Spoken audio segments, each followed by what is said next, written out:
when Napoleon lay at Boulogne for a year with his flat-bottom boats and his grand army, he was told by someone, there are bitter weeds in England. There are certainly a great many more of them since the British Expeditionary Force returned. Sir, I have myself full confidence that if all do their duty, if nothing is neglected, and if the best arrangements are made, as they are being made, we shall prove ourselves once more able to defend our island home, to ride out the storm of war, and to outlive the menace of tyranny, if necessary for years, if necessary alone. At any rate, that is what we are going to try to do. That is the resolve of His Majesty's government, every man of them. That is the will of Parliament and the nation. The British Empire and the French Republic, linked together in their cause and in their need, will defend to the death their native soil, aiding each other like good comrades to the utmost of their strength. We shall go on to the end. We shall fight in France. We shall fight on the seas and oceans. We shall fight with growing confidence and growing strength in the air. We shall defend our island, whatever the cost may be.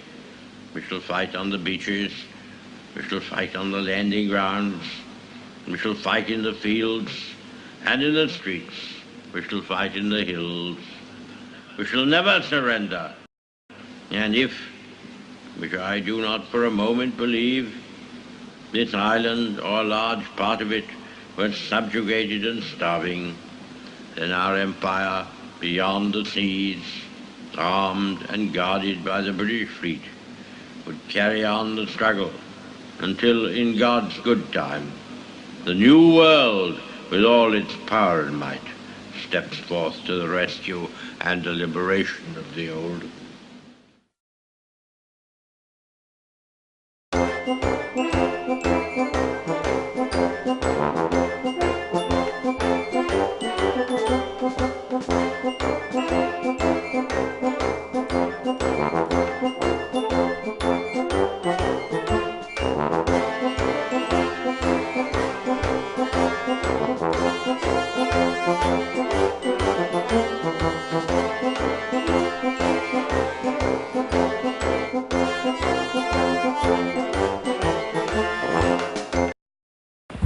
This is a day of national consecration, and I am certain that on this day my fellow Americans expect that on my induction into the presidency I will address them with a candor and a decision which the present situation of our people impels. This is preeminently the time to speak the truth and boldly, nor need we shrink from honestly facing conditions in our country today. This great nation will endure as it has endured, will revive and will prosper. So first of all, let me assert my firm belief that the only thing we have to fear is fear itself. Nameless, unreasoning, unjustified terror, which paralyzes needed effort to convert retreat into advance. In every dark hour of our national life, a leadership of frankness and of vigor has met with that understanding and support of the people themselves, which is essential to victory. And I am convinced that you will again give that support to leadership in these critical days. In such a spirit on my part and on yours, we face our common difficulties.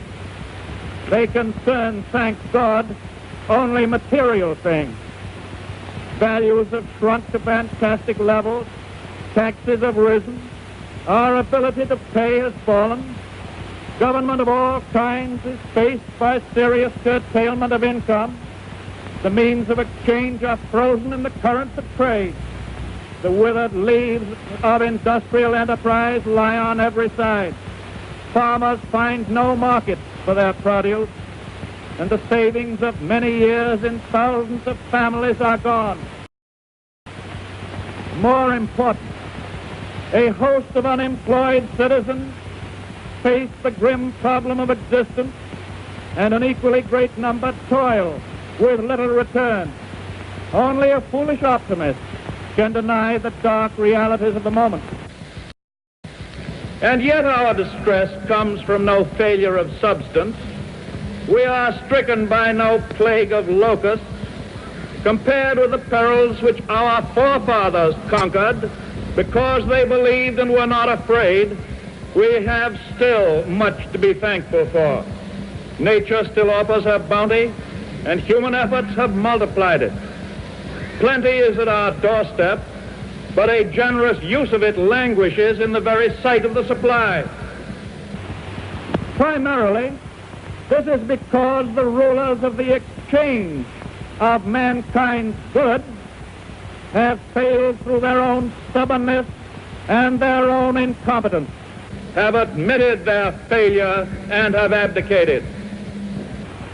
Practices of the unscrupulous money changers stand indicted in the court of public opinion, rejected by the hearts and minds of men. True, they have tried, but their efforts have been cast in the pattern of an outworn tradition.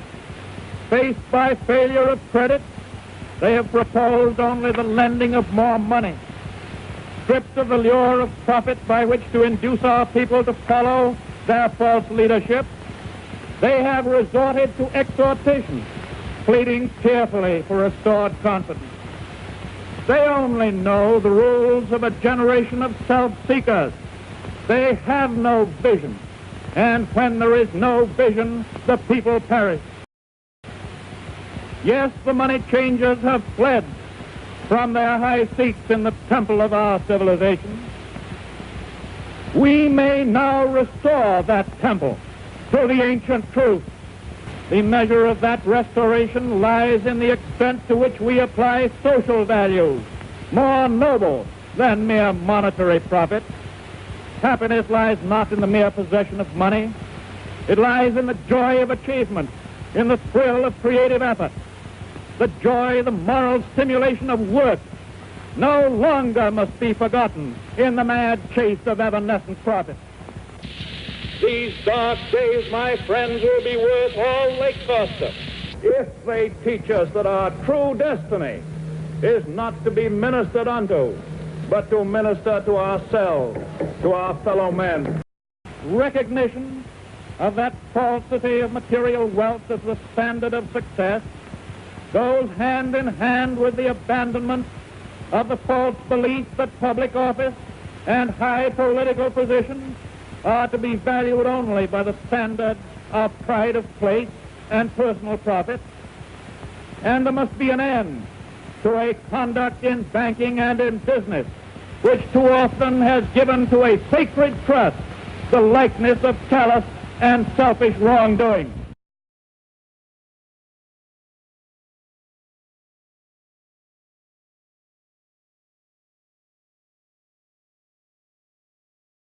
Yesterday, December 7th, 1941, a date which will live in infamy. The United States of America was suddenly and deliberately attacked by naval and air forces of the Empire of Japan. The United States was at peace with that nation, and at the solicitation of Japan, was still in conversation with its government and its emperor, looking toward the maintenance of peace in the Pacific. Indeed, 1 hour after Japanese air squadrons had commenced bombing in the American island of Oahu, the Japanese ambassador to the United States and his colleague delivered to our Secretary of State a formal reply to a recent American message. Japan has therefore undertaken a surprise offensive extending throughout the Pacific area. The facts of yesterday and today speak for themselves. No matter how long it may take us to overcome this premeditated invasion, the American people in their righteous might will win through to absolute victory. With confidence in our armed forces, with the unbounding determination of our people, we will gain the inevitable triumph, so help us God.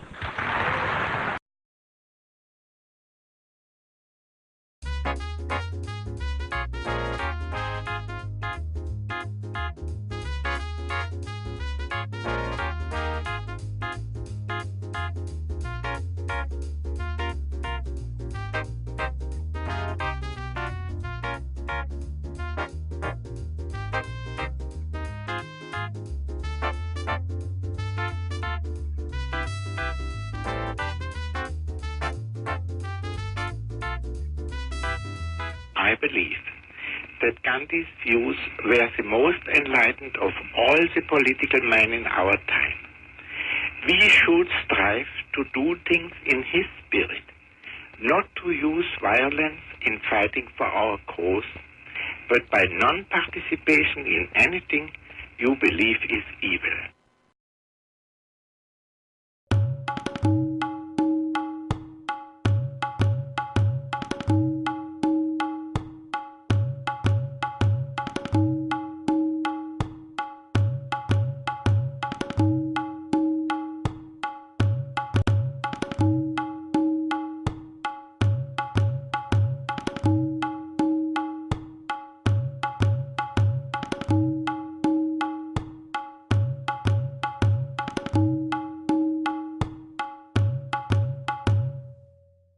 There is an indefinable, mysterious power that pervades everything.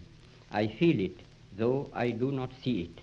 It is this unseen power which makes itself felt and yet defies all proof, because it is so unlike all that I perceive through my senses. It transcends the senses, but it is possible to reason out the existence of God to a limited extent.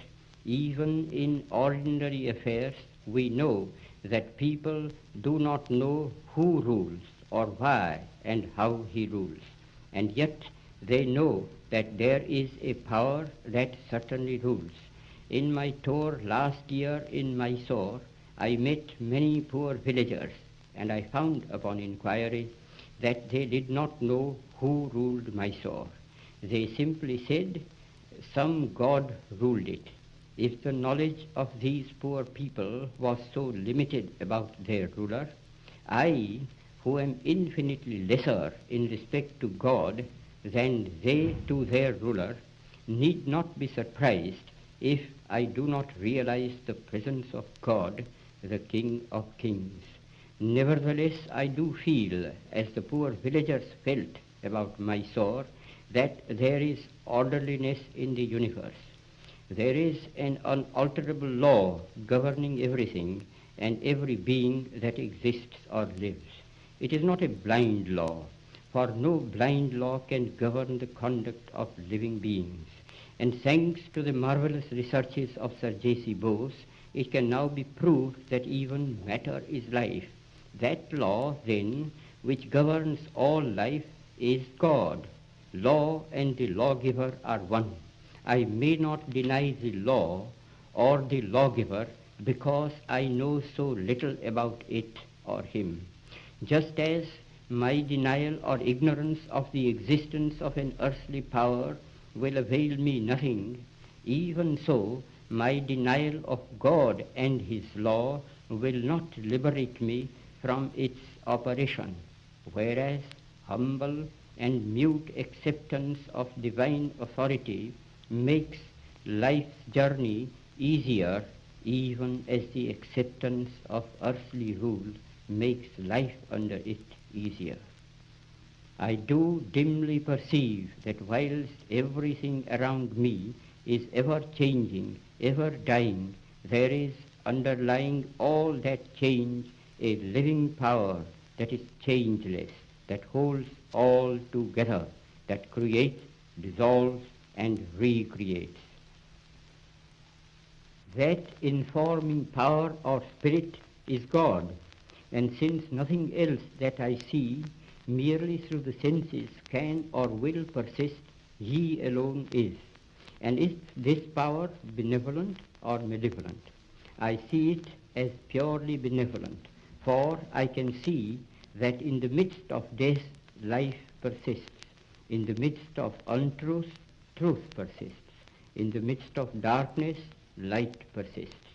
Hence I gather that God is life, truth, light. He is love. He is the supreme good. But He is no God who merely satisfies the intellect, if He ever does. God, to be God, must rule the heart and transform it. He must express Himself in every smallest act of His votary. This can only be done through a definite realization, more real than the five senses can ever produce. Sense perceptions can be, and often are, false and deceptive, however real they may appear to us.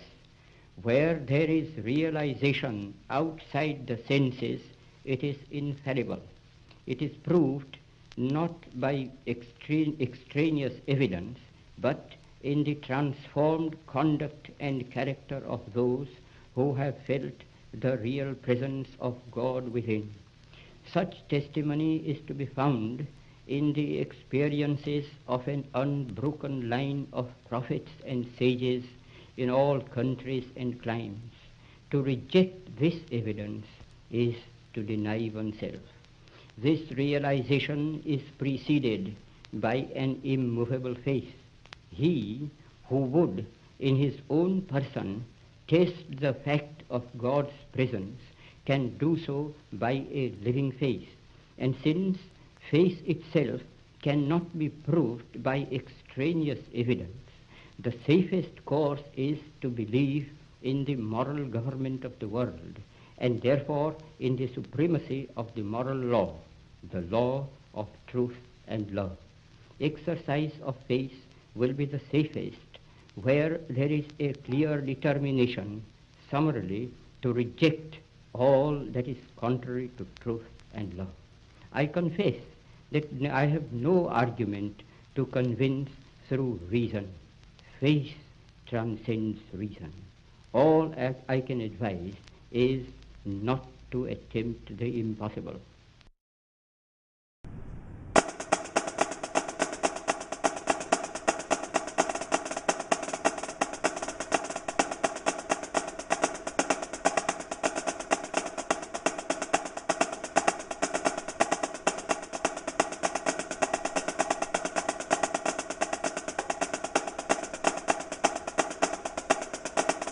Throughout America's adventure in free government, our basic purposes have been to keep the peace, to foster progress in human achievement, and to enhance liberty, dignity, and integrity among peoples and among nations. To strive for less would be unworthy of a free and religious people. Any failure traceable to arrogance or our lack of comprehension or readiness to sacrifice would inflict upon us grievous hurt, both at home and abroad. Progress toward these noble goals is persistently threatened by the conflict now engulfing the world. It commands our whole attention, absorbs our very beings. We face a hostile ideology, global in scope, atheistic in character, ruthless in purpose, and insidious in method. Unhappily, the danger it poses promises to be of indefinite duration. To meet it successfully, there is call for not so much the emotional and transitory sacrifices of crisis, but rather those which enable us to carry forward steadily, surely, and without complaint, the burdens of a prolonged and complex struggle with liberty the stake. Only thus shall we remain, despite every provocation, on our charted course toward permanent peace and human betterment. Crises there will continue to be. In meeting them, whether foreign or domestic, great or small, there is a recurring temptation to feel that some spectacular and costly action could become the miraculous solution to all current difficulties. A huge increase in newer elements of our defenses, development of unrealistic programs to cure every ill in agriculture, a dramatic expansion in basic and applied research. These and many other possibilities, each possibly promising in itself, may be suggested as the only way to the road we wish to travel. But each proposal must be weighed in the light of a broader consideration, the need to maintain balance in and among national programs. Balance between the private and the public economy. Balance between the cost and hoped for advantages. Balance between the clearly necessary and the comfortably desirable. Balance between our essential requirements as a nation and the duties imposed by the nation upon the individual. Balance between actions of the moment and the national welfare of the future. Good judgment seeks balance in progress. Lack of it eventually finds imbalance and frustration. The record of many decades stands as proof that our people and their government have, in the main, understood these truths and have responded to them well in the face of threat and stress. But threats, new in kind or degree, constantly arise. Of these I mention two only. A vital element in keeping the peace is our military establishment. Our arms must be mighty, ready for instant action, so that no potential aggressor may be tempted to risk his own destruction. Our military organization today bears little relation to that known of any of my predecessors in peacetime, or indeed by the fighting men of World War II or Korea. Until the latest of our world conflicts, the United States had no armaments industry. American makers of plowshares could, with time and as required, make swords as well.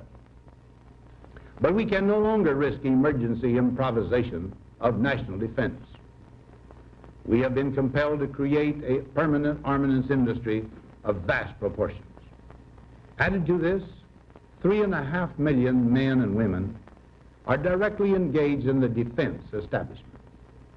We annually spend on military security alone more than the net income of all United States corporations. Now, this conjunction of an immense military establishment and a large arms industry is new in the American experience. The total influence, economic, political, even spiritual, is felt in every city, every state house, every office of the federal government. We recognize the imperative need for this development, yet we must not fail to comprehend its grave implications. Our toil, resources, and livelihood are all involved. So is the very structure of our society. In the councils of government, we must guard against the acquisition of unwarranted influence, whether sought or unsought, by the military-industrial complex. The potential for the disastrous rise of misplaced power exists and will persist. We must never let the weight of this combination endanger our liberties or democratic processes. We should take nothing for granted. Only an alert and knowledgeable citizenry can compel the proper meshing of the huge industrial and military machinery of defense with our peaceful methods and goals, so that security and liberty may prosper together. Akin to and largely responsible for the sweeping changes in our industrial military posture has been the technological revolution during recent decades. In this revolution, research has become central. It also becomes more formalized, complex, and costly. A steadily increasing share is conducted for, by, or at the direction of the federal government. Today, the solitary inventor, tinkering in his shop, has been overshadowed by task forces of scientists in laboratories and testing fields. In the same fashion, the free university, historically the fountainhead of free ideas and scientific discovery, has experienced a revolution in the conduct of research. Partly because of the huge costs involved, a government contract becomes virtually a substitute for intellectual curiosity. For every old blackboard, there are now hundreds of new electronic computers. The prospect of domination of the nation's scholars by federal employment, project allocations, and the power of money is ever present and is gravely to be regarded.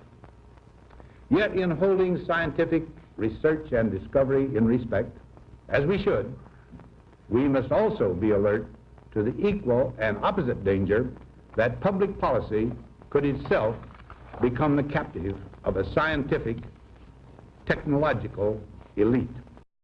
It is the task of statesmanship to mold, to balance, and to integrate these and other forces, new and old, within the principles of our democratic system, ever aiming toward the supreme goals of our free society. Another factor in maintaining balance involves the element of time. As we peer into society's future, we, you and I, and our government must avoid the impulse to live only for today, plundering for our own ease and convenience the precious resources of tomorrow. We cannot mortgage the material assets of our grandchildren without risking the loss also of their political and spiritual heritage. We want democracy to survive for all generations to come, not to become the insolvent phantom of tomorrow.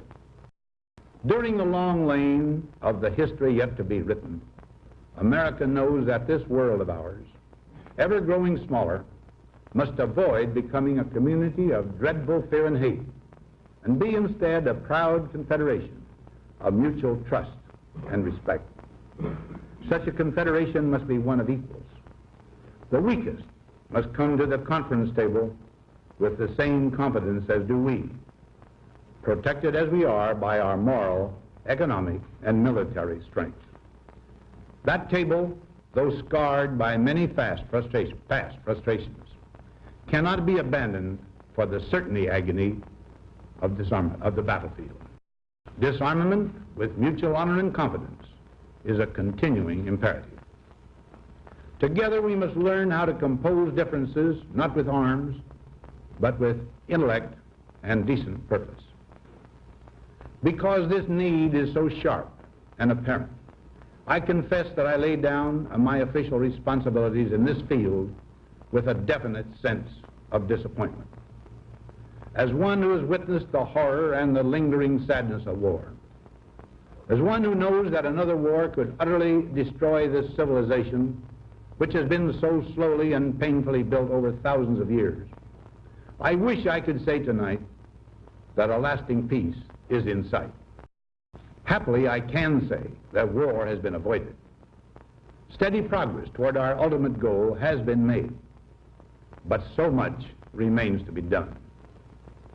As a private citizen, I shall never cease to do what little I can to help the world advance along that road. So in this, my last good night to you as your president, I thank you for the many opportunities you have given me for public service in war and in peace.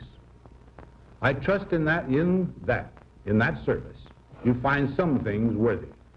As for the rest of it, I know you will find ways to improve performance in the future. You and I, my fellow citizens, need to be strong in our faith that all nations under God will reach the goal of peace with justice. May we be ever unswerving in devotion to principle, confident but humble with power, diligent in pursuit of the nation's great goals. To all the peoples of the world, I once more give expression to America's prayerful and continuing aspiration. We pray that peoples of all faiths, all races, all nations may have their great human needs satisfied, that those now denied opportunity shall come to enjoy it to the full, that all who yearn for freedom may experience its spiritual blessings. Those who have freedom will understand also its heavy responsibility, that all who are insensitive to the needs of others will learn charity, and that the scourges of poverty, disease, and ignorance will be made disappear from the earth, and that in the goodness of time, all peoples will come to live together in a peace guaranteed by the binding force of mutual respect and love.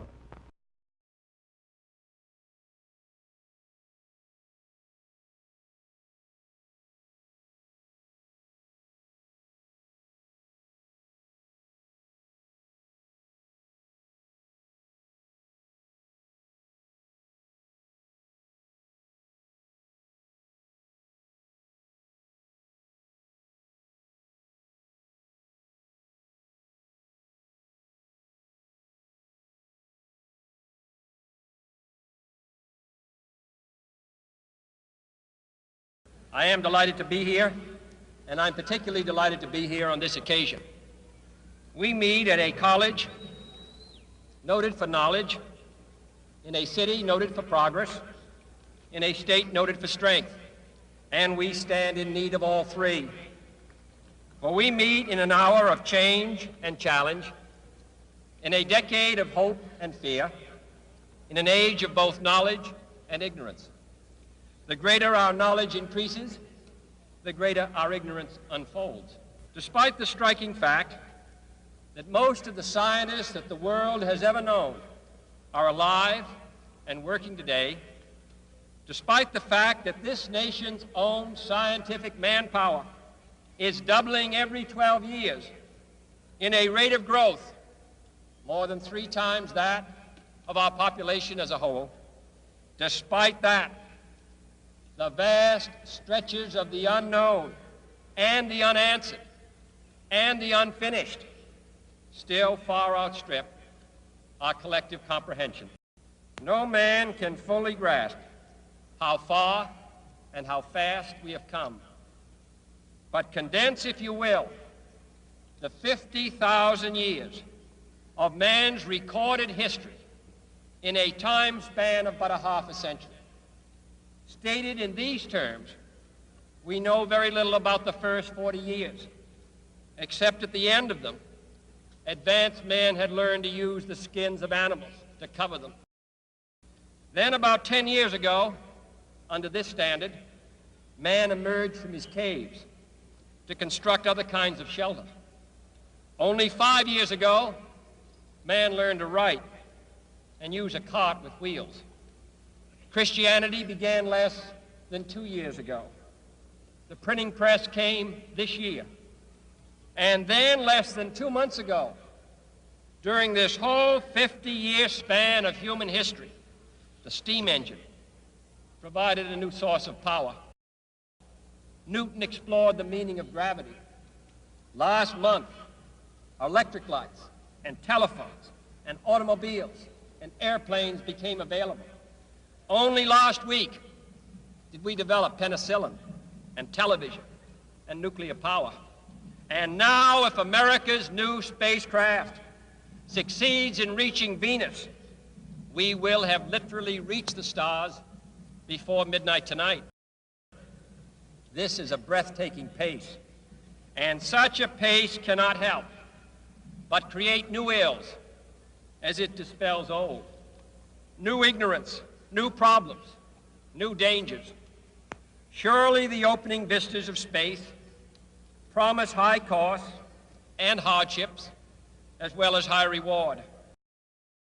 So it is not surprising that some would have us stay where we are a little longer, to rest, to wait. But this city of Houston, this state of Texas, this country of the United States was not built by those who waited and rested and wished to look behind them.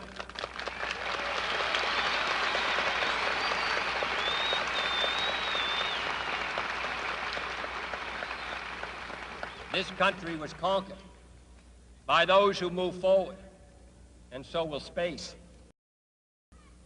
William Bradford, speaking in 1630 of the founding of the Plymouth Bay Colony, said that all great and honorable actions are accompanied with great difficulties, and both must be enterprised and overcome with answerable courage. If this capsule history of our progress teaches us anything, it is that man in his quest for knowledge and progress is determined and cannot be deterred. The exploration of space will go ahead, whether we join in it or not. And it is one of the great adventures of all time. And no nation which expects to be the leader of other nations can expect to stay behind in this race for space. Those who came before us made certain that this country rode the first waves of the Industrial Revolution, the first waves of modern invention, and the first wave of nuclear power. And this generation does not intend to founder in the backwash of the coming age of space. We mean to be a part of it. We mean to lead it.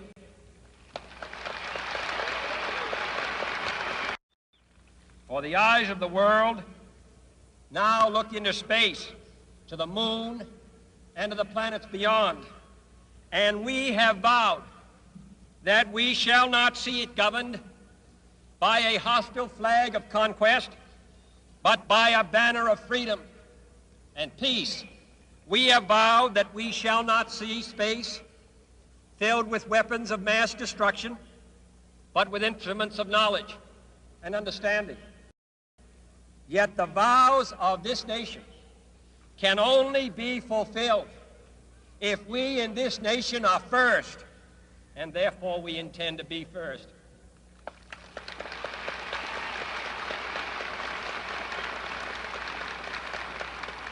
In short, our leadership in science and industry, our hopes for peace and security, our obligations to ourselves as well as others, all require us to make this effort, to solve these mysteries, to solve them for the good of all men, and to become the world's leading spacefaring nation.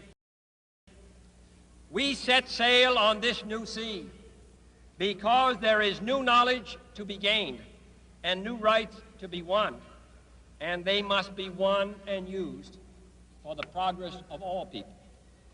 For space science, like nuclear science and all technology, has no conscience of its own.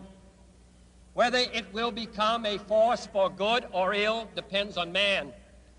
And only if the United States occupies a position of preeminence can we help decide whether this new ocean will be a sea of peace or a new terrifying theater of war.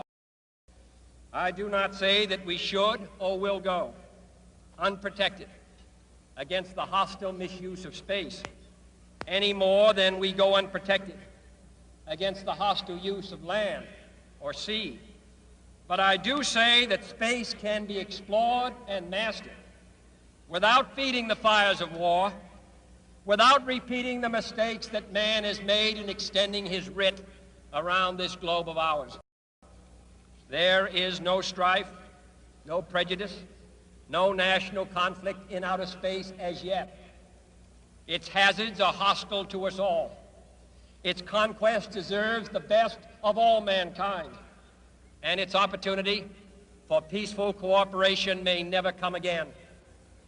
But why, some say, the moon? Why choose this as our goal? And they may well ask, Why climb the highest mountain? Why, 35 years ago, fly the Atlantic? Why does Rice play Texas? We choose to go to the moon. We choose to go to the moon. We choose to go to the moon in this decade and do the other things, not because they are easy, but because they are hard. Because that goal will serve to organize and measure the best of our energies and skills. Because that challenge is one that we're willing to accept, one we are unwilling to postpone, and one we intend to win, and the others too. It is for these reasons that I regard the decision last year to shift our efforts in space from low to high gear as among the most important decisions that will be made during my incumbency in the office of the presidency. In the last 24 hours, we have seen facilities now being created for the greatest and most complex exploration in man's history. We have felt the ground shake and the air shattered by the testing of a Saturn C-1 booster rocket, many times as powerful as the Atlas which launched John Glenn, generating power equivalents to 10,000 automobiles with their accelerator on the floor. We have seen the site where 5 F-1 rocket engines, each one as powerful as all 8 engines of the Saturn combined, will be clustered together to make the advanced Saturn missile, assembled in a new building to be built at Cape Canaveral, as tall as a 48-story structure, as wide as a city block, and as long as 2 lengths of this field.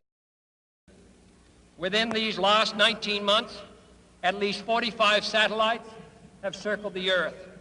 Some 40 of them were made in the United States of America, and they were far more sophisticated and supplied far more knowledge to the people of the world than those of the Soviet Union. The Mariner spacecraft, now on its way to Venus, is the most intricate instrument in the history of space science. The accuracy of that shot is comparable to firing a missile from Cape Canaveral and dropping it in this stadium between the 40-yard lines. Transit satellites are helping our ships at sea to steer a safer course. Tireless satellites have given us unprecedented warnings of hurricanes and storms, and will do the same for forest fires and icebergs.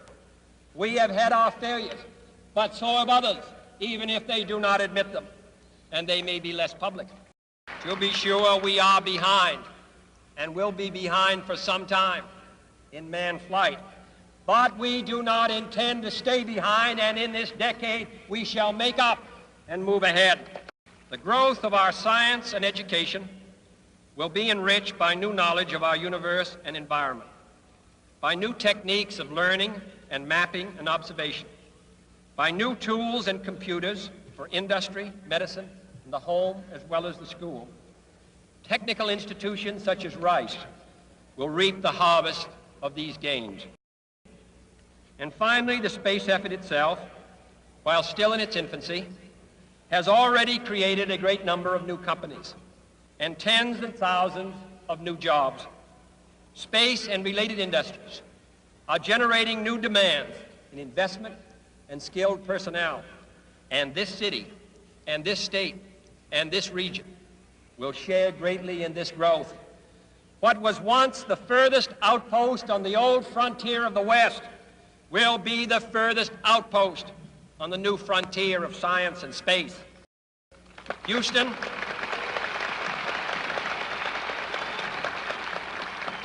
your city of Houston, with its manned spacecraft center, will become the heart of a large scientific and engineering community. During the next 5 years, the National Aeronautic and Space Administration expects to double the number of scientists and engineers in this area, to increase its outlays for salaries and expenses to $60 million a year, to invest some $200 million in plant and laboratory facilities. To be sure, all this costs us all a good deal of money. This year's space budget is 3 times what it was in January 1961, and it is greater than the space budget of the previous 8 years combined. That budget now stands at $5.4 billion a year, a staggering sum, though somewhat less than we pay for cigarettes and cigars every year. Space expenditures will soon rise some more, from 40 cents per person per week to more than 50 cents a week for every man, woman, and child in the United States. For we have given this program a high national priority, even though I realize that this is, in some measure, an act of faith and vision, for we do not now know what benefits await us. But if I were to say, my fellow citizens, that we shall send to the moon 240,000 miles away from the control station in Houston, a giant rocket more than 300 feet tall, the length of this football field, made of new metal alloys, some of which have not yet been invented, capable of standing heat and stresses several times more than have ever been experienced, fitted together with a precision better than the finest watch, carrying all the equipment needed for propulsion, guidance, control, communications, food, and survival on an untried mission to an unknown celestial body, and then return it safely to Earth, re-entering the atmosphere at speeds of over 25,000 miles per hour, causing heat about half that on the temperature of the sun, almost as hot as it is here today, and do all this, and do all this, and do it right, and do it first before this decade is out, then we must be bold.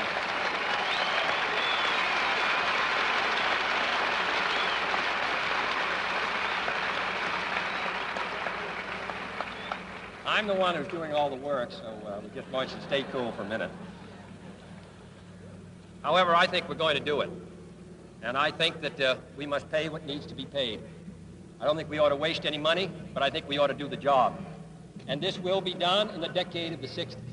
It may be done while some of you are still here at school at this college and university. It will be done during the terms of office of some of the people who sit here on this platform. But it will be done. And it will be done before the end of this decade. And I am delighted that this university is playing a part in putting a man on the moon as part of a great national effort of the United States of America.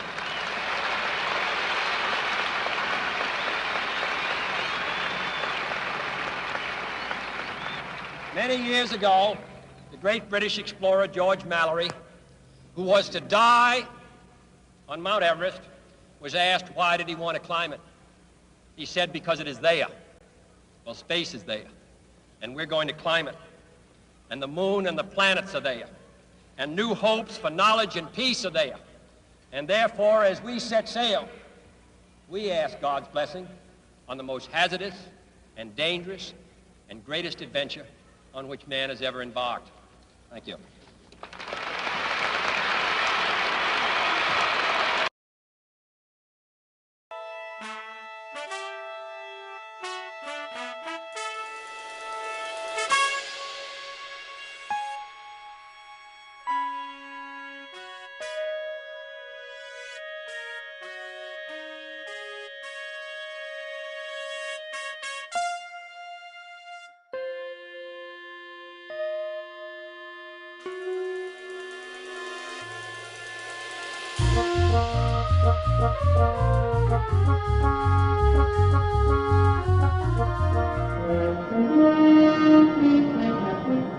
Captain's log. Our position, orbiting Psi 2000, an ancient world, now a frozen wasteland, about to rip apart in its death throes. Our mission, pick up a scientific party below. Observe the disintegration of the planet.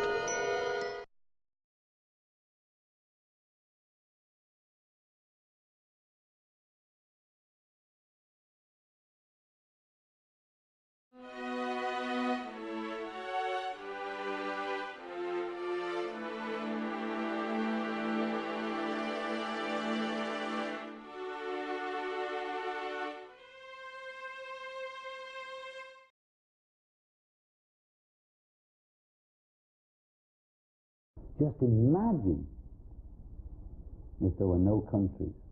Not no places where we each had our little spot. But imagine, there was a time, you know, when you didn't have to have a passport to go from country. What kind of world did we create? Really, it used to be you could go around, you know. What is this game that you can't get, that somehow this is America and then just across the field is Canada, and that you have to have all kinds of papers and pictures and stamps and passports and, you know, I mean, when you think about it, it's insane. It's insane carving up the world into little patches like that. The concept of imagining no countries, imagining no religion, not imagining no God. Although you're entitled to do that too. Imagining no denominations. Imagining that we revere Jesus Christ, Mohammed, Krishna, Milarepa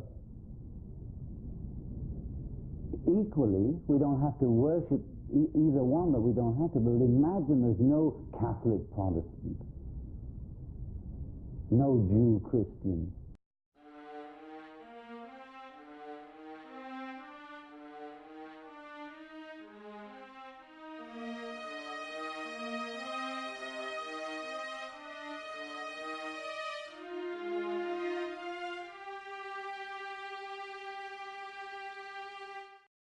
You know, you've got your life, and you're faced with choices in it. You're given choices, and for us, you know, being suddenly rich and famous and in a position to do something, we've got a choice of doing either what most people do, which is just making more and more money and getting more and more rich and more famous, or trying to do something which will help, you know. And it sounds a bit sickly, it sounds a bit like charity, but it's obviously the one we've chosen, you know, or, you know, because it's just better. And it just might be, you know, in the long run. Might be good. Might be good. But all those things, that hair and colour and, you know, all those things that hang people up, there's no need. Because there's no worry. I mean, those are the least worrying things around. You know, whoever's right and whoever's wrong, it's still, I mean, the if they're thing right, that's going on there isn't a good thing. You know, and there's only that much world, and in a few bits of it, there's rough things going on. In a few bits, there's worse things. In a few bits, it's just insane, you know.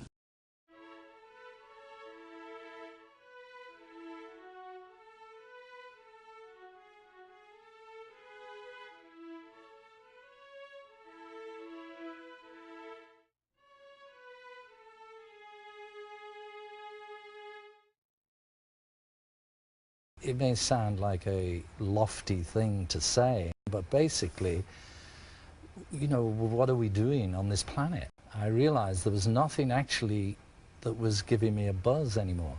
I wanted something better. You know, I get confused when I look around at the world and I see everybody's running around, and, you know, as Bob Dylan said, he not busy being born is busy dying, and yet nobody's trying to figure out what's the cause of death and what happens when you die. I mean, that to me is the only thing really that's of any importance. The rest is all secondary. Knock and the door will be opened. And it's true, if you want to know anything in this life, you just have to knock on the door, whether that be physically on somebody else's door and ask them a question, or, which I was lucky to find, is the meditation. You know, it's all within. Because if you think about it, there isn't anything, I mean, in creation, the whole of creation, you know, there is nothing that goes wrong with nature. Only what man does, then it goes wrong. But we are made of that thing. The very essence of our being, of every atom in our body, is made from this perfect knowledge, this perfect consciousness. But superimposed on that is through, if I can use the word, the tidal wave of bull that goes through the world. So there's this, we're being barraged by, you know, by bull. But not only that, the way the world is structured, or the way creation is structured, we have duality, which says yes, no, good, bad, loss, gain, birth, death. And it's this circle that you get trapped in. It's like the Memphis Blues again. And that's the hardest thing to understand. What is causing both of these things? What's causing day and night, good and bad? It's all the cause, and this is the effect, is pure consciousness, pure awareness, and that is perfect and perfect knowledge. But we have to tap into that to understand it. It's another little key to open up the within for each individual to be able to sit and turn off your mind, relax and float downstream. You know, although money's nice to have, it can buy you a bit of freedom. You know, you can go to the Bahamas when you want, but it doesn't, it's not the answer. And the answer, you know, is how to get peace of mind and how to be happy. That's really what we're supposed to be here for.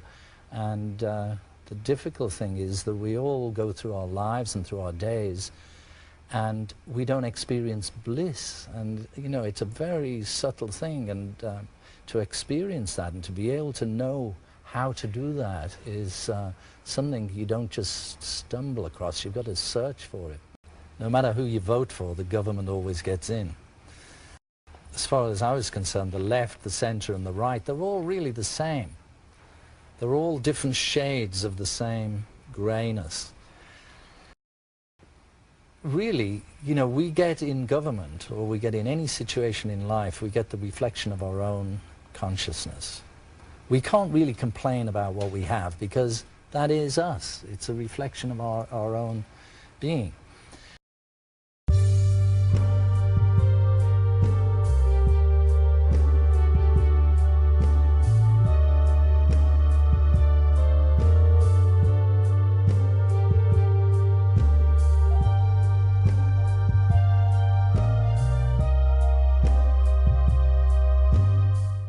Do you know the warm progress under the stars? Do you know we exist?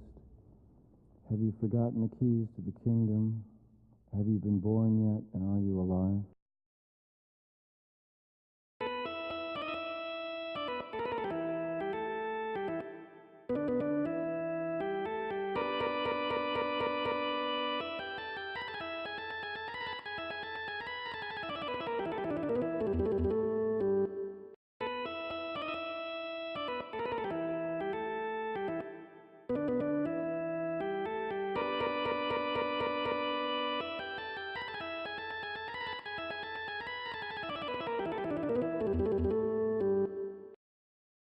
We must also realize that the problems of racial injustice and economic injustice cannot be solved without a radical redistribution of political and economic power. We read one day, we hold these truths to be self-evident, that all men are created equal, that they are endowed by their Creator with certain inalienable rights, that among these are life, liberty, and the pursuit of happiness. But if a man doesn't have a job or an income, he has neither life nor liberty and the possibility for the pursuit of happiness. He merely exists.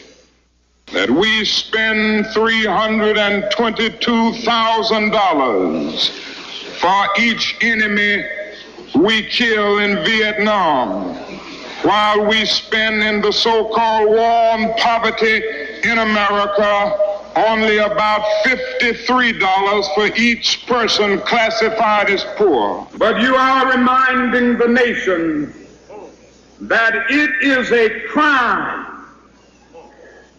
for people to live in this rich nation and receive starvation wage.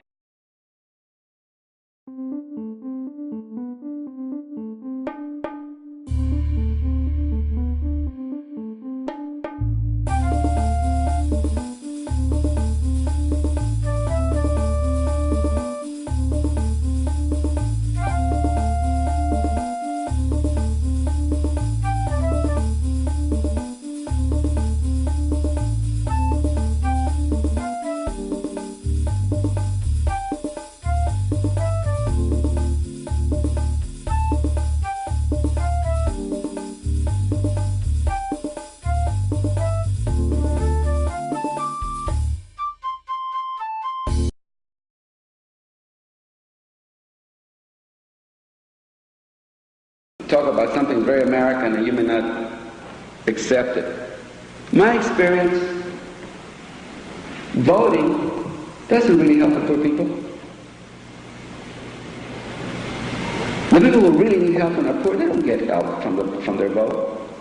Now, I'm not saying they shouldn't vote. I still vote. But look at it, really look at it. Most things that are done through the legislatures are concerned about the vast majority of people, which happen to the middle class and higher. Oh, there's a lot of talk, but really solutions don't come there. And we learn that we'll continue to vote and get people to vote, but really, there's another place we can vote and be extremely successful, and that's the marketplace.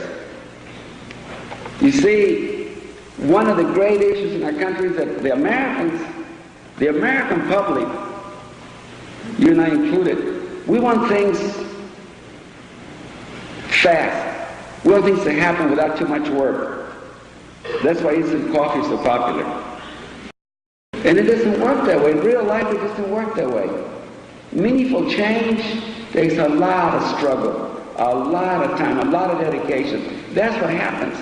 Look at the struggles that really have really done something in this world. Look how long it takes them. It doesn't happen by especially through rhetoric. It doesn't happen. It happens when people get out there, roll up their sleeves, and actually get the work done. And so we say, why go to the politicians? Why not go directly and go to the marketplace where you can put direct pressure on those corporations that can find a solution for you? We recommend that. And we live long enough to know that it works. You see, we hear that, the old cliche that politics makes strange bedfellows.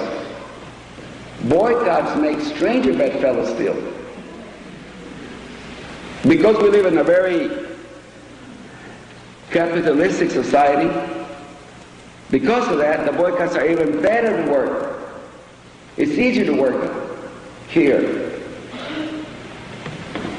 When we start boycotting grapes, the brokers are constantly trying to get the growers to let them buy the grapes on consignment, ship them to me. When they get to Boston, to New York, I'll pay you the going rate, and I'll pay you 60 or 90 days later. And the grower said, no, I want FOB. Pay me.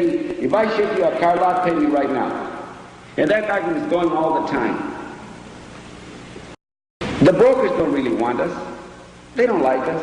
But when we start boycotting, they're very quickly to use the boycott as a leverage against the growers to get the growers to sell them the grapes on consignment because they'll make more money. And when that happens, the growers have lost something, and that's happening already because of our boycott. We've been at growers' offices when they get a call from a buyer in New York, and he tells the grower, oh, I can't buy you grapes, I can't pay a penny from their own sale. These farm workers are picketing everywhere in New York. They've got thousands of pickets. We had about 40 pickets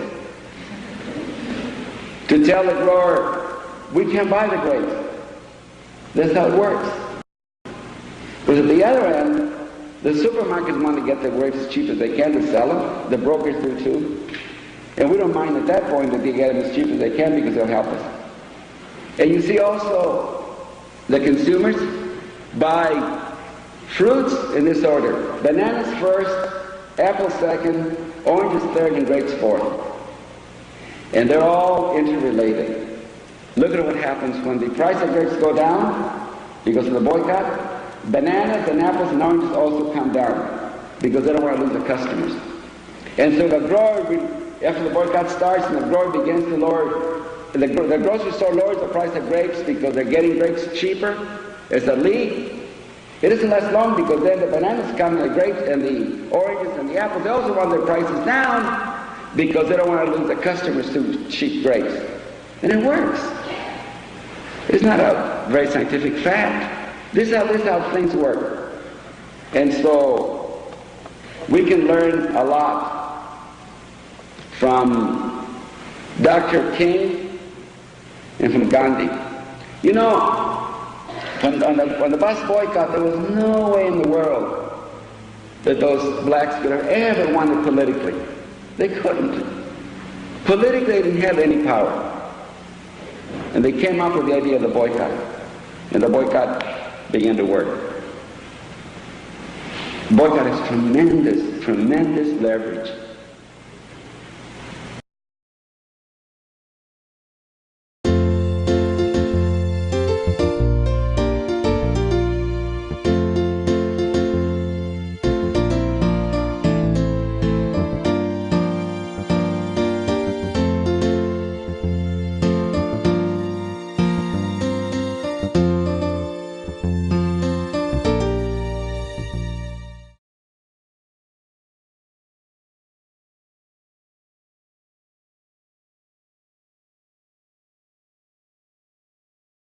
August 26, 1920 was the date that women got the right to vote.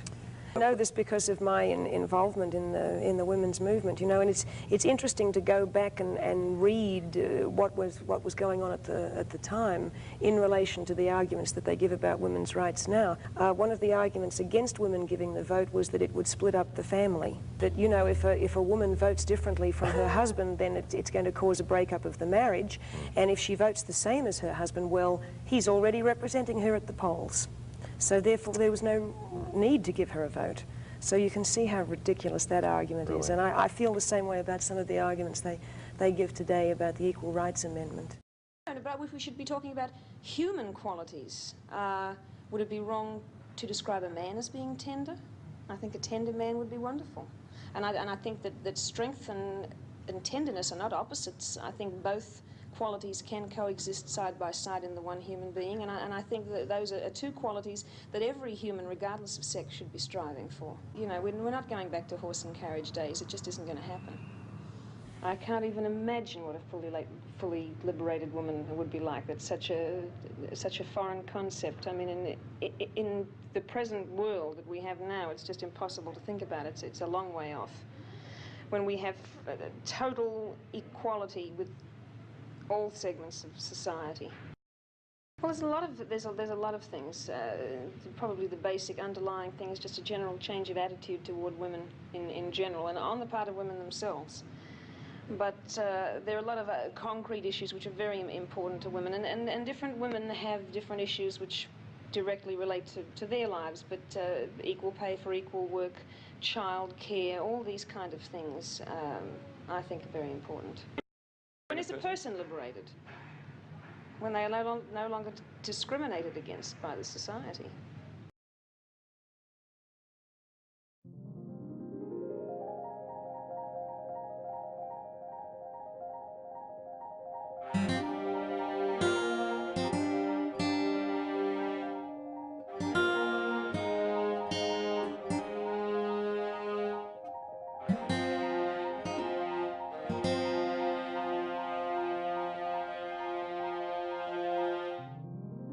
Well, I think that, you know, young people today, sex is up higher than it's ever been. And I want to say the safest sex to young people is no sex, okay? And that's the first message I want to give them. But if you're not going to listen to that message, then, you know, you got to protect yourself and your partner. And so have safe sex. And then read up and educate yourself about HIV and AIDS, because it's really important. Because what we're finding now is more young people are coming down with the virus. Right. So if that's happening in the young people community, they must change their attitude and mindset when it comes to first having sex, and when it comes second to having safe sex, so that they can hopefully avoid getting the HIV virus. And not just that, but teen pregnancy is up among young women as well. Exactly. So you got HIV to deal with as well as teen pregnancy to deal with. And so we really have to understand that HIV and AIDS is out here in a big way, and I don't want what happened to me to happen to these young people. So always remember, the more information you have, the better decisions you can make, and that's important. Well, first of all, I've been to 200 high schools in the last couple of years. And so working with young people, the most important thing is to be honest with them. I was honest about how I got HIV. I was honest to them about my background, growing up poor in a family of 10. And when you direct and you're honest with young people, then they let you in.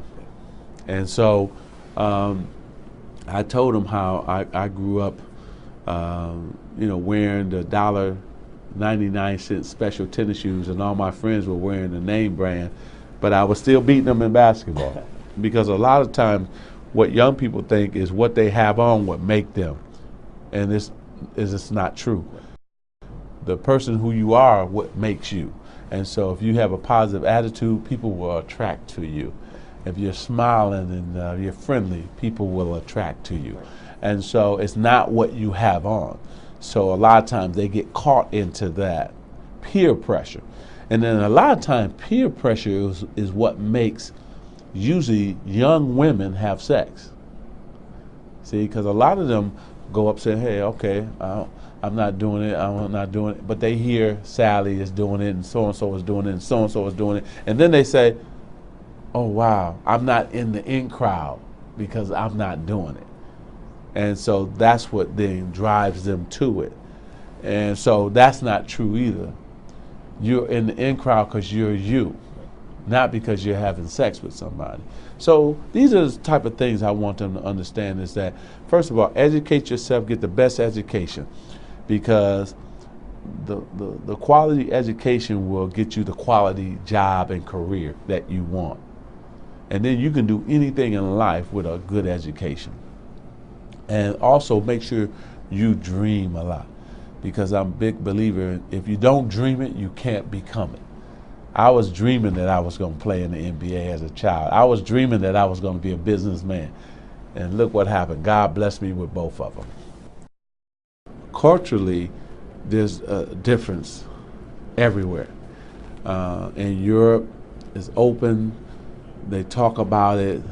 They really have done a good job of taking care of the HIV and AIDS problem. I think then in Africa, we were having a problem with some of the cultures, some things that happened there, and then the medicine wasn't getting there, drugs. Now the drugs are getting there. Now we need more HIV and AIDS doctors there, because you got 22 million people affected throughout Africa. Then you come here to the United States. We had been so closed-minded on talking about it that it set us back. But now we're able to openly talk about HIV and AIDS. What was a gay white man's disease is now a black disease, which is HIV and AIDS. So now the black community, African American community, has got to come together and band together to work to drive the numbers down. We can't be closed-minded anymore. We can't be saying that it can't happen to us anymore. So the more that the black pastors and those type of people join in, the better it's going to be for young people. Also, you see Bono and Oprah with the Red campaign. So you're seeing more celebrities come around. Russell Simmons, Common have joined. They stand with Magic now. So more and more of those type of people are coming and joining the HIV and AIDS fight. And again, Russell is doing a whole summit called the Hip Hop Summit, and he goes around talking about that. Again, will drive the numbers down. So things are starting to happen, but we got to continue to work hard and even do more.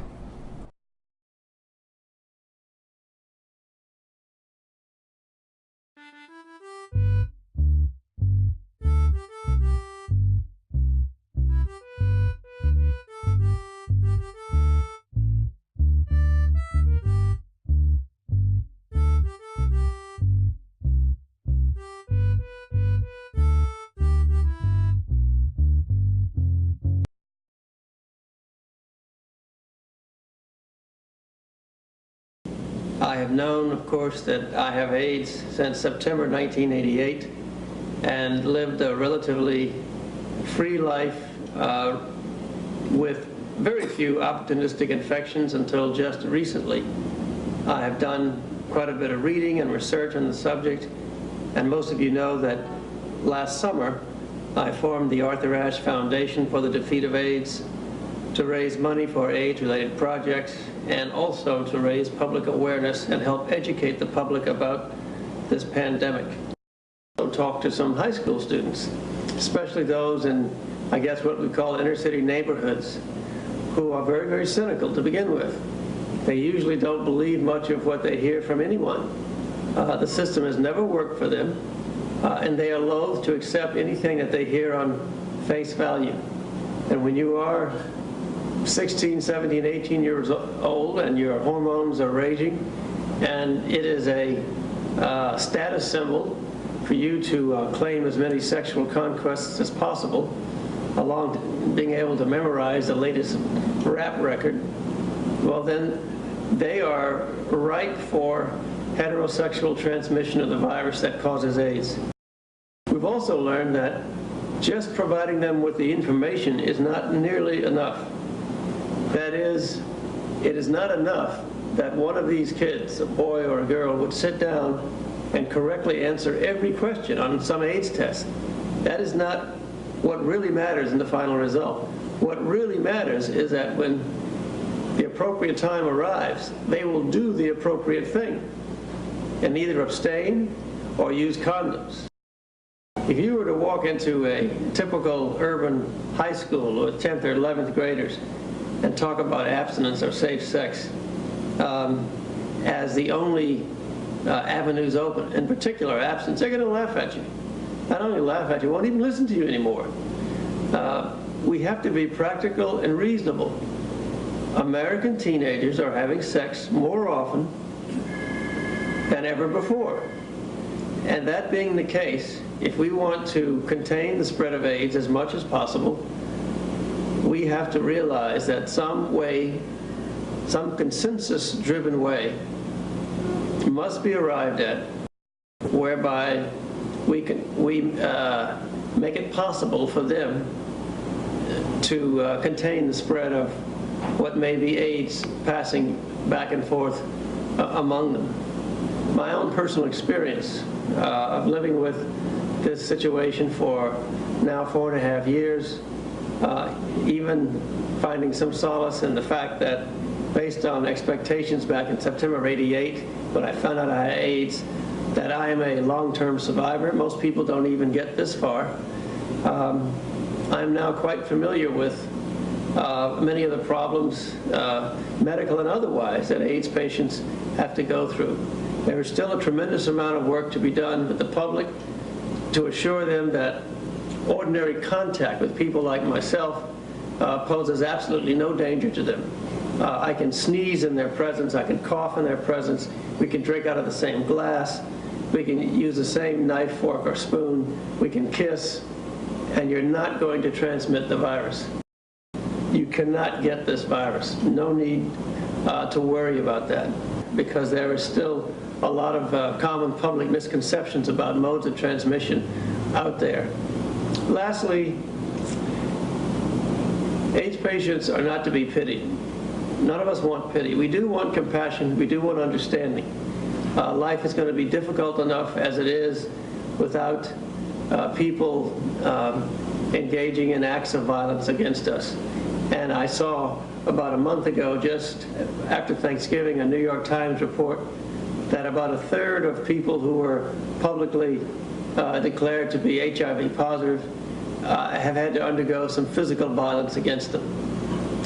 School children in some places still want to shun someone who has AIDS or is HIV positive, because there's no truth to that and no need for anyone to have to undergo that.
It will forever remain an indelible blight on human history that the apartheid crime ever occurred. It will forever remain an accusation and a challenge to all men and women of conscience that it took as long as it has before all of us stood up to say enough is enough. The date for the demise of the white minority regime has been determined, agreed, and set. 7 months from now, on April 27, 1994, all the people of South Africa, without discriminations on ground of gender, race, color, or belief, will join in the historic act of electing a government of their choice. When distinguished leaders came together half a century ago to consign to the past a war that had pitted humanity against itself, the ruins and the smoke from the dying fires were the monument to what should not have been. The United Nations has to reassess its role, redefine its profile, and reshape its structures. It should truly reflect the diversity of our universe and ensure equity among the nations in the exercise of power within the system of international relations in general and the Security Council in particular. The very right to be human is denied every day to hundreds of millions of people as a result of poverty and the unavailability of basic necessities such as food, jobs, water and shelter, education, health care, and a healthy environment. As I sit in KRONUS, my village, and grow as ancient as its hills, I will continue to entertain the hope that there has emerged a cadre of leaders in my own country and region, on my continent, and in the world, which will not allow that any should be denied their freedom, as we were, that any should be turned into refugees, as we were, that any should be condemned to go hungry, as we were, that any should be stripped of their human dignity, as we were.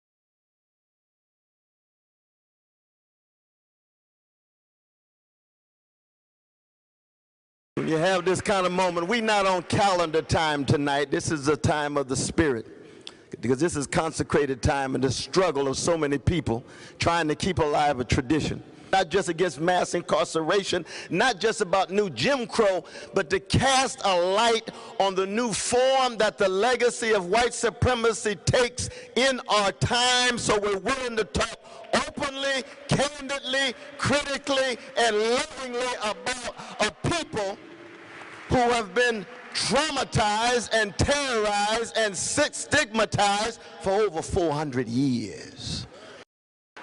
But what do I see? Very briefly, traveling the nation, I see precious human beings of all colors, cultures, sexual orientations, who are living in an empire in relative economic decline because of corporate greed and big banks and big corporations who have been generating billions of dollars with no productive value, no concern about public interest and common good. I see working people being pushed to the edge, and I see poor people being rendered invisible. I see deep cultural decay because I see an obsession with stimulation and titillation and weapons of mass distraction that keeps people sleepwalking and keeps people complacent, keeps people complicit, and keeps people cowardly and not wanting to tell the truth about the country in which we live. And I see political paralysis of two political parties that are tied to Wall Street and big corporations. Though there are some differences, they are in denial about the fundamental issues facing the empire. And let us be honest about it. Anytime you talk about the crimes in America, and anytime you talk about the mass incarceration and the resistance against mass incarceration, it takes us back to the initial crimes of white supremacist mistreatment of our precious indigenous brothers and sisters. They don't have to be in the room for us to acknowledge the role that they had to go through in order for America to become America. And then the second sin, which is the enslavement of Africans. And it has been the black freedom movements and the anti-racist movements that has reminded America, when America was about to go under, that you either renew your democratic possibilities or you become another nation, crypto-fascist, authoritarian, autocratic, patriarchal, anti-Semitic, anti-Muslim, anti-Islam, shaped with xenophobia. So when we talk about hyper-incarceration, we're talking about the ways in which our precious young people, disproportionately black and brown, who could have used their energies to be part of a movement, a freedom movement, a black freedom movement. I say black freedom movement, I'm talking about justice and freedom. Don't believe the hype that the black freedom movement has been solely about the freedom of black people. That's not true. Frederick Douglass didn't believe it. Martin didn't believe it. Ella didn't believe it. They began on the chocolate side of town, but it spilled over to vanilla folk, spilled over to yellow folk, spilled over to brown folk. But you're going to have to start with the legacy of white supremacy if you're going to really transform this system.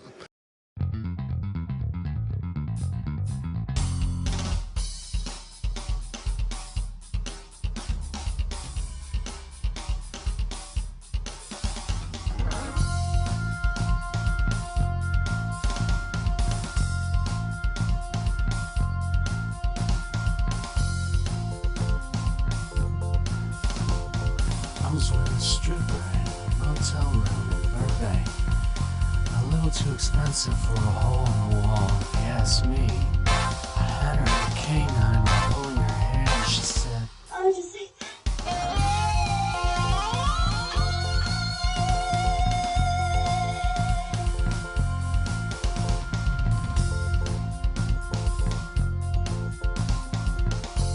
She told me she wanted to get into porn.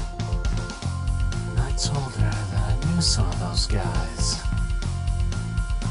They were rough. They would choke. They'd treat her like dirt. She said,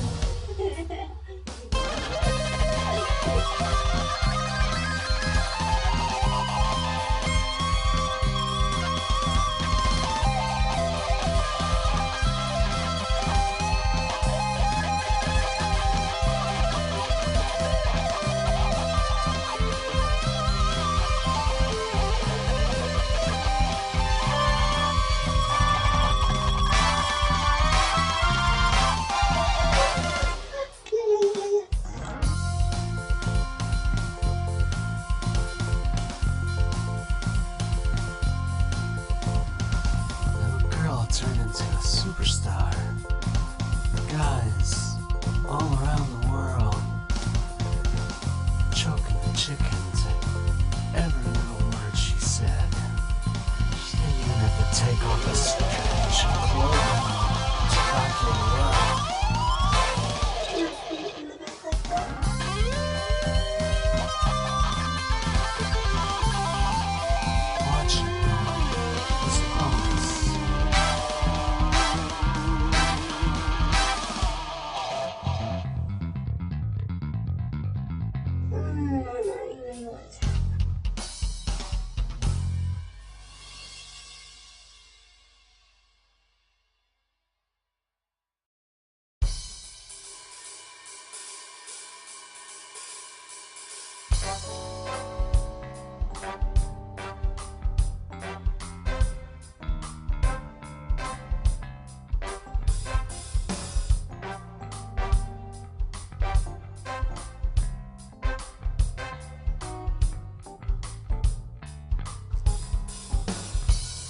toes that you step on today will be connected to the asses that you will be kissing tomorrow. The first step to happiness is crying. Knowledge and ability have nothing to do with success. Thank God for all the pointless pussy, but will He forgive me for their hardened and jaded hearts? I may be stubborn, but it doesn't mean that I don't listen.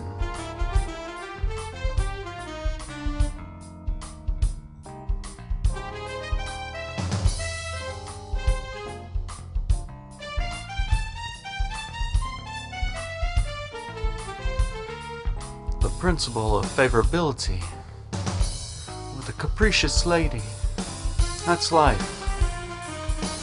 To your personal legend.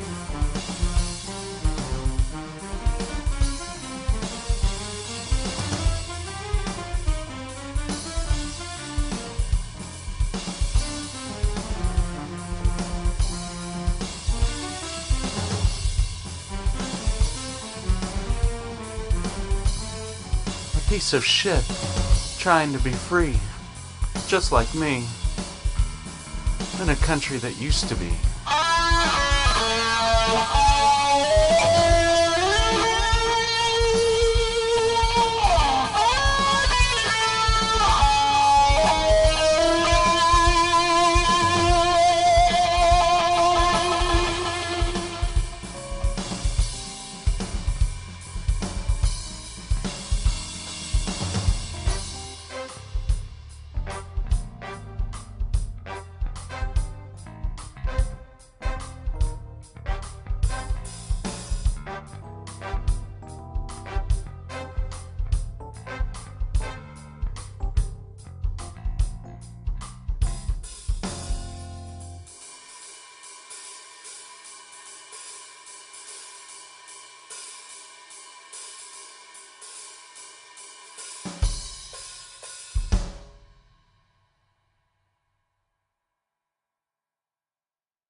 play to people.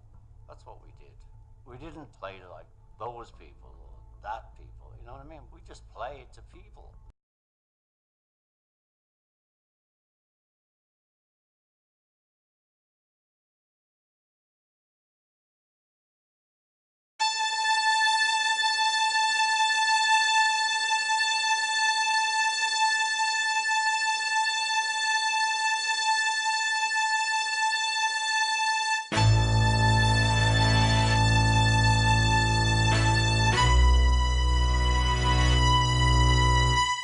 We shall never surrender.